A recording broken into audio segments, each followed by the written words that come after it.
Avec Alexandre Morin-Villouellette et Mario Dumont. En manchette dans cet épisode, c'est le début de la campagne de vaccination automnale dès le 10 octobre au Québec. L'Université de l'Alberta redonne un don offert par l'ex-nazi ovationné au Parlement la semaine dernière. Une giga-usine de batteries pour un investissement total de 7 milliards de dollars annoncé finalement à McMasterville. Et sur X, anciennement Twitter, on ampute l'équipe de lutte à la désinformation électorale. Tout savoir en 24 minutes. Tout savoir en 24 minutes. Bienvenue à Tout savoir en 24 minutes. Bonjour Mario. Bonjour. C'est une des questions quand même qui revient à chaque automne. À quel moment, quelle fréquence et quelle intensité va falloir vacciner les gens au Québec avant la COVID? Bien évidemment, on parlait toujours de l'influenza, de la grippe qu'on vaccinait. Mais là, cette année, on s'attend quand même, là, c'est les craintes du côté du gouvernement, le triple virus, le triple cocktail. COVID, virus respiratoire syncytial et la grippe, donc l'influenza. Et là, on va offrir là, gratuitement à toute la population vaccin contre la grippe, vaccin contre la COVID-19 aussi. Ça va commencer pour toute la population le 10 octobre. Et avant ça, dans les RPA, CHSLD, ressources de type familial, ça va être le 2 octobre qu'on va mettre ça en branle.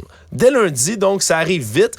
Puis là, il faudra voir à quel point mais on va être capable de continuer la même cadence, si on veut, ou du moins un rythme assez bien huilé comme on le faisait pendant la pandémie, là. C'est-à-dire de continuer à vacciner, d'utiliser les plateformes pour réserver son rendez-vous. Ça va être possible, entre autres, de recevoir les deux vaccins en même temps si les gens le souhaitent et on veut que ça roule rondement. Là. C'était une annonce qui était faite aujourd'hui, entre autres par le directeur national de santé publique, le docteur Luc Boileau. On n'avait pas le choix quand même de faire un retour, Mario, parce que depuis quelques semaines, même à peu près un mois, on voit une recrudescence là, des chiffres de la COVID-19 au Québec, des chiffres qui sont même peut-être pas nécessairement non plus les vrais, étant donné qu'on n'a plus autant de tests qui sont distribués, qu'on n'a plus autant de gens non plus qui s'autodiagnostiquent sur les plateformes là, de santé Québec. On a parlé d'ouvrir 150 points de service pour donner des tests de dépistage qui vont devenir disponibles aussi. Mais certains, on n'a plus la même couverture, la même efficacité qu'on avait avant, puis ça commence à remonter quand même. Non, il n'y a plus les mêmes besoins non plus. C'est plus que moi, j'espère, ben là, pour la vaccination, mais j'espère, entre autres, pour les tests, qu'on va avoir le souci de rendre ça simple.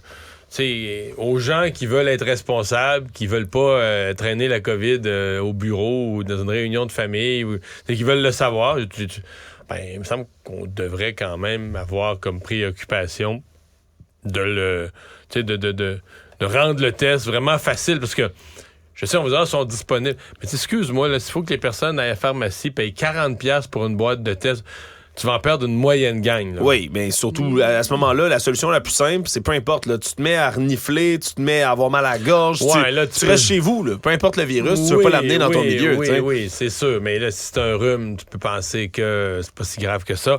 Non, moi, je pense qu'on devrait quand même simplifier l'accès à des tests. Ça a l'air qu'en plus, on a un paquet de tests qui vont venir passer date sous peu. Oui, c'est genre le problème donc qui va persister, quoi qu'en soit. Ça commence très bientôt, là, cette campagne de vaccination. L'histoire qui en finit plus de finir, Mario, nouveau chapitre dans cette saga de l'ovation à un ex-soldat qui a œuvré dans une division SS des forces nazies pendant la Deuxième Guerre mondiale. Et là, ce qu'on a appris, puis c'est là que ça devient un peu honteux, Mario. Hein? Ça a été appris, là, on l'a appris ici au Canada, de par la bouche de l'ambassade russe, qui ont décidé de ressortir des boules à mythes, un vieux don qui a été fait à l'Université de l'Alberta par le soldat lui-même, le M. Yaroslav Unka et sa femme, qui ont créé, ni plus ni moins, à l'université, le fonds de dotation Yaroslav et Margaret Unka pour la recherche à l'Université de l'Alberta en 2019. Il avait fait donc 30 000... Donc le monsieur est pas pauvre, là. Il avait fait un don de 30 000 $. Mario, là, je connais pas l'état de ses finances personnelles complètes. OK, il y a un fonds. Je pensais que pour avoir ce genre de fonds-là, il fallait que tu donnes, mettons, dans les 6 chiffres, 100 000 et plus, là. Non, puis on se comprendra non plus, Mario, que c'est pas un fonds, là, par exemple, là, de recherche contre le cancer ou des trucs de fine pointe, de la technologie, mais c'est peut-être encore plus controversé à ce moment-là. C'était un don qui était destiné à l'Institut canadien d'études ukrainiennes de l'université, préférence pour les travaux portant sur des cardinaux catholiques persécutés par l'Union soviétique pendant les décennies qui ont suivi la fin de la guerre. Bon. On voit quand même un espèce de rapport historique avec le combat qu'a mené M. Unka à l'époque, à ce moment-là. Lui qui combattait évidemment dans les forces nazies contre l'URSS, là, l'ancienne Russie. Et donc, on a dit du côté de l'Université de l'Alberta aujourd'hui qu'on va remettre l'entièreté de la somme, tout en regrettant la décision. On parlait de vouloir revoir, entre autres, les politiques, les procédures d'attribution de noms, même ceux qui traitent, surtout ceux qui traitent aux dotations, comme ça, aux dons qu'on va recevoir. Spécial quand même de dire qu'on va reverser à ce monsieur-là cet argent-là, pas le garder pour l'université. Mais ça démontre, Mario, quand c'est les Russes qui décide de ressortir ça, on est obligé de réagir, ça fait pic-pic un peu, là. Ouais. C'était prévisible, là. T'sais, on a fait une gaffe sur un sujet tellement sensible que c'était prévisible qu'il allait avoir un paquet de retombées. D'ailleurs, plus largement, présentement, au Canada, les communautés juives, les gens qui avaient cette préoccupation ou ce questionnement, qu'est-ce qu'on a fait là, au Canada? Est-ce qu'on a accueilli des criminels de guerre? On a tout rouvert ça. On a tout rouvert. D'ailleurs, il y a le ministre Mark Miller, ministre fédéral, qui a dit, moi, je serais peut-être prêt à déverrouiller des archives, les rendre disponibles. Bon, peut-être on dira quelque chose, malheur est bon, là, peut-être que ça permet. Mais quand même, on a posé un geste au Parlement qui ne pouvait pas rester sans conséquence, qui venait réveiller des vieux démons qui traînent au Canada. Malgré qu'on ait fait une commission d'enquête là-dessus dans les années 80, là, il y a presque 40 ans maintenant, on n'a jamais nettoyé ce chapitre-là de notre histoire. Puis là, on l'a remis à l'avant-scène à une période critique où les Russes attendaient juste ça. Absolument. Puis là, c'est les conservateurs aussi à Ottawa qui lâchent pas le morceau. Ils demandent qu'un comité de la Chambre des communes convoque des responsables à la fois là, des agences de sécurité du Canada, des membres du cabinet du premier ministre. On parle de la GRC, le SCRS, le service de protection parlementaire et même le service du sergent d'armes de la Chambre des communes qui serait entendu si cette motion vient à passer à la Chambre des communes devant le comité permanent des opérations gouvernementales et de prévision budgétaire parce qu'on veut comprendre, on veut essayer d'expliquer... Le processus d'invitation. Là. Le processus d'invitation, chose étonnante par contre... Dans la demande, on n'inviterait pas du tout l'ancien président de la Chambre, Anthony Rota, ni même des membres de son personnel qui, eux-mêmes, ont pris tout le blâme, là, lui-même, d'avoir invité cet individu-là à la Chambre. Reste à voir si la motion va finir par passer, mais ça démontre quand même qu'on lâchera pas le morceau. À première vue, puis c'est un peu l'approche de M. Poilievre jusqu'à maintenant, ça semble plus important d'amener de l'ombre sur Justin Trudeau que de la recherche de la vérité, mettons. Est-ce surprenant, Mario? Il avait fait plus attention, je trouve, récemment. Puis là, on dirait que cet événement-là, ça l'a ramené sur un ton très partisan. En fait, c'est Yves-François Blanchet là, qui a eu l'air le plus sage et au-dessus de la mêlée, je trouve, dans cet épisode-là. Actualité. Tout savoir en 24 minutes. On continue d'apprendre des détails à l'enquête publique de la conneure Jeanne Kamel sur le triple meurtre aléatoire là, survenu dans la grande région de Montréal dans laquelle là, André Lemieux, 64 ans, Mohamed Belhaj, 48 ans et Alexis Lévy-Crevier, 22 ans, ont été tués. De même que le suspect de cette histoire-là, Abdullah Shaikh, lui-même abattu par les forces de l'ordre là, le 4 août 2022 dans une chambre de motel où il s'était barricadé avec des armes. Et là, on apprend, entre autres, par des témoignages qui surviennent de gens dans le personnel médical, puis de gens aussi de son entourage lui-même, là, à M. Shaikh, à quel point c'est étonnant qu'il a pu se retrouver comme ça, lui-même, là, dans la rue, en pleine liberté, qu'on l'ait sorti de l'hôpital. Parce que ses proches pensent qu'il aurait dû rester à l'hôpital, compte tenu de l'état, en tout cas de eux, ce qu'ils faisaient comme lecture de son état. Oui, eux comprennent pas qu'il ait pu sortir de l'hôpital. C'est son frère, entre autres, qui explique qu'il était plus du tout comme avant, qu'il avait de la misère à avoir des contacts avec lui, qu'il regardait même plus là, quand il y avait des interactions avec ce dernier, lui qui était frappé de schizophrénie. Là. Vraiment, c'est un diagnostic qui avait déjà été posé. Il devait d'ailleurs recevoir là, des injections de médicaments, était suivi dans des rendez-vous. Tous les mois, devait retourner à l'hôpital prendre ces injections-là. Et probablement que tout ce qu'il a fait, puis là, c'était dans un scénario, les gens qui croisaient sur son passage, qui a abattu, ils voyaient comme quelque chose d'autre. Ouais, ces gens-là sont juste... Non, mais ces gens-là sont sont d'infinis malchanceux qui ont été sur son chemin par hasard au moment où il fallait pas. Oui, parce qu'il a fait plusieurs séjours là, dans les dernières années avant le drame, plusieurs jours en psychiatrie à l'Institut Philippe Pinel, entre autres, à l'hôpital de la Cité de la Santé. Il aurait déjà fait craquer un préposé aux bénéficiaires à Laval qui a dû porter plainte à la police, ni plus ni moins, parce qu'il s'est fait donner des menaces. Là, puis il a raconté tout ça, là, alors que son identité est protégée par une ordonnance de non-publication. Aujourd'hui, devant la coroner, il disait, là, il me regardait et il disait, j'ai besoin de ton nom de famille, il va t'arriver quelque chose à l'extérieur quand tu vas sortir d'ici. Il serait même allé voir là, son patron, là, donc le préposé aux bénéficiaires, aurait pleuré dans le bureau de son patron jusqu'à se faire changer de département tellement il avait peur de l'homme en question. Puis lui aussi, là, sans blâmer directement les docteurs, il explique, oui, ça arrive que des gens passent au travers des mailles du filet, mais je m'explique mal comment cet homme-là, qui faisait des menaces au personnel de la santé, qui prenait soin de lui, que sa propre famille ne comprenait pas comment il pouvait sortir de l'hôpital, mais que se soit ramassé en pleine rue comme ça jusqu'à commettre 3 meurtres. Et je me souviens plus, comment ça qu'il était aussi armé? Il avait sûrement pas avec des diagnostics médicaux comme ça, il avait sûrement pas de permis ni pour acheter des armes. C'est une bonne question, Mario, pour l'instant, semble-t-il, c'est pas sorti encore là, dans la quête de la coroner, mais c'est une excellente question. C'est certain qu'il avait pas son petit permis, là, sa petite carte pour aller acheter des armes et des munitions. Ben, s'il l'avait, en tout cas, ce sera un énorme problème. Oui, c'était une autre faille dans les mailles du système, là.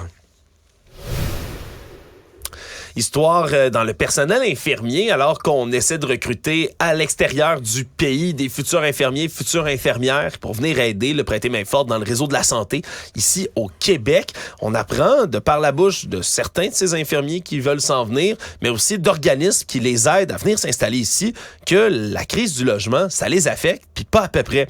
On a des infirmiers, entre autres, là, un jeune homme, un infirmier de 33 ans, qui a parlé à nos collègues du Journal de Montréal, sous le couvert de l'anonymat, en expliquant que lui est censé arriver là, à Montréal le 5 octobre prochain, mais qui n'est pas capable là, de trouver un logement. Il y a un visa de travail qui est valide depuis un mois. Il dit des studios à 1 200 $ dans un état. On n'en revient pas du prix des logements à Montréal. Oui, incapable, là, lui, là, de comprendre que ça puisse être aussi cher. Puis on comprend que c'est vraiment pas là, le seul dans cette situation-là. Parce que les futurs infirmiers et infirmières doivent arriver ici à Montréal.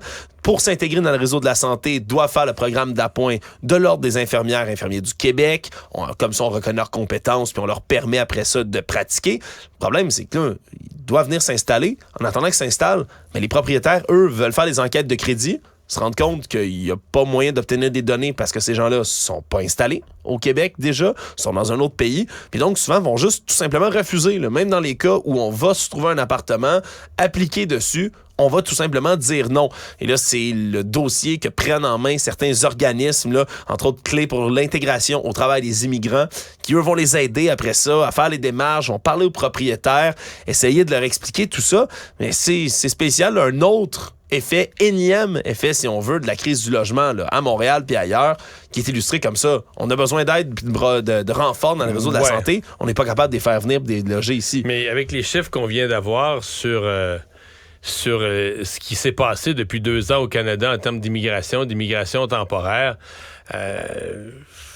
on se demande pas d'où vient la crise du logement. Oui, elle vient. Il manque de logements. On n'en construit pas assez.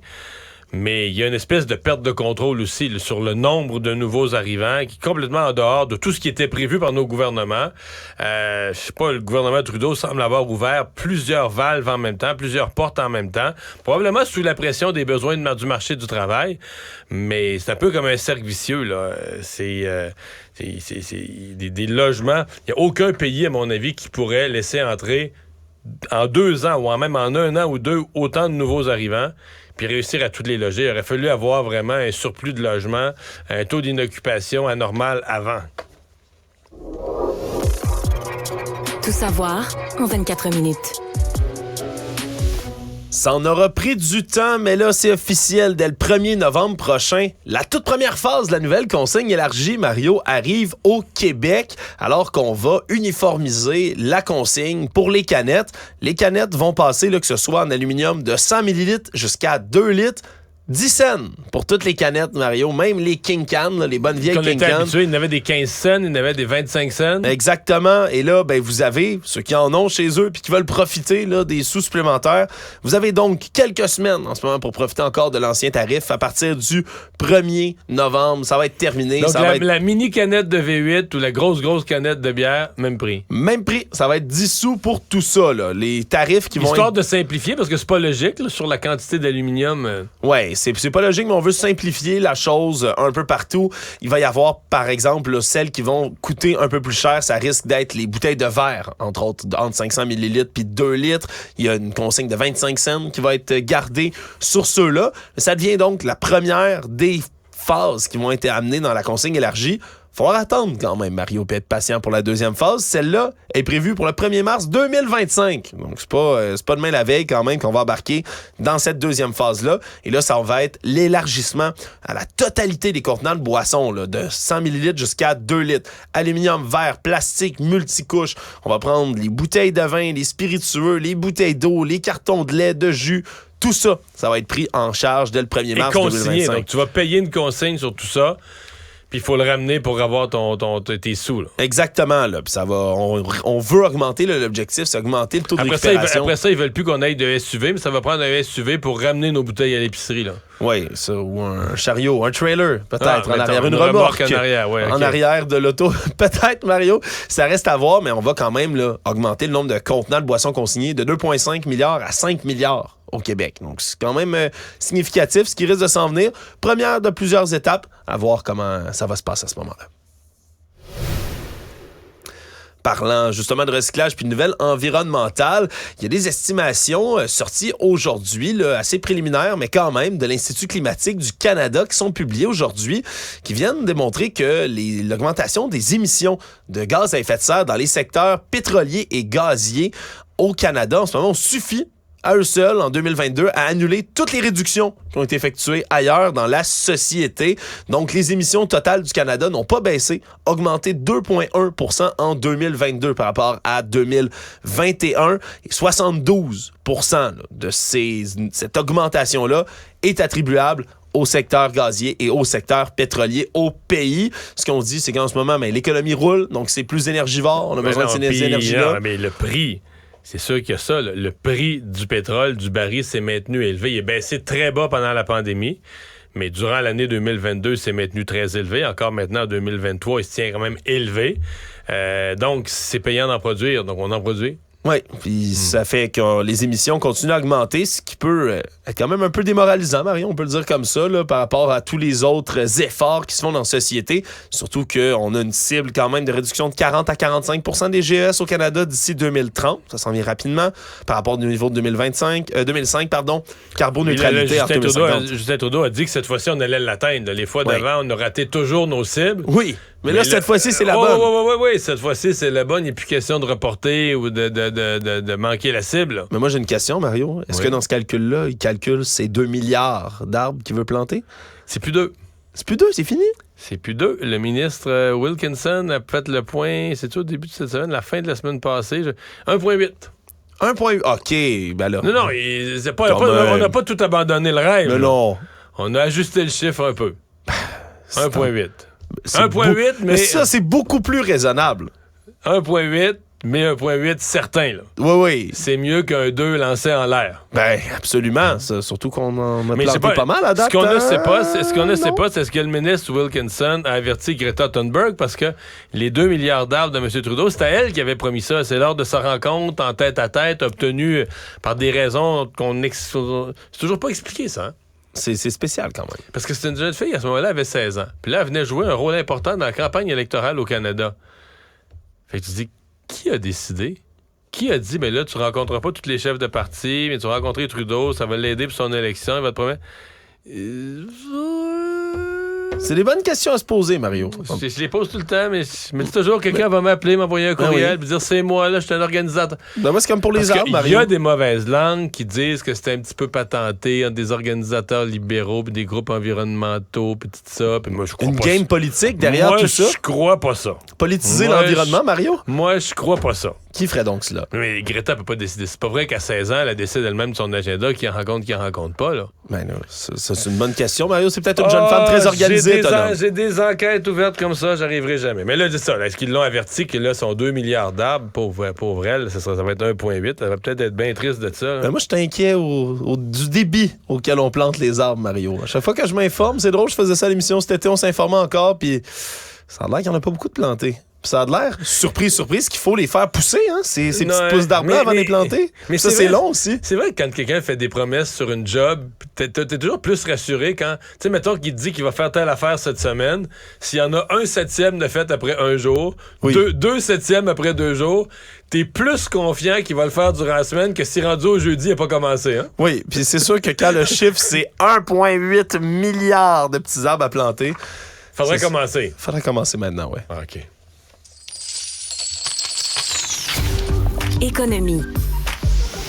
C'était attendu, énorme annonce économique aujourd'hui, ce qu'on appelle même l'investissement privé le plus important de l'histoire du Québec. C'est les capitaux, le total, le chiffre qui revient, c'est 7 milliards de dollars. Mais là, il faut le diviser en toutes sortes de montants, que tu as d'ailleurs divisé ici un peu plus tôt à l'émission avec le ministre Pierre Fitzgibbon, le ministre de l'Économie et de l'Énergie qui était bien sûr là. C'est-à-dire que, je parle du côté québécois, là, il y a une partie prêt. Oui. Puis dans la partie prêt, il faut la séparer en deux. Il y a une partie prêt remboursable, mais il y a une partie prêt pardonnable. Quand on dit pardonnable, en d'autres termes, c'est si l'entreprise respecte sa parole, construit son usine puis fait tout ce qui est demandé, ben c'est une subvention. Ou c'est une subvention. C'est une subvention. Oui, mais là, ça va frôler les 4,6 milliards de dollars là, d'incitatifs. Là, 1,5 milliard, c'est payé par Québec.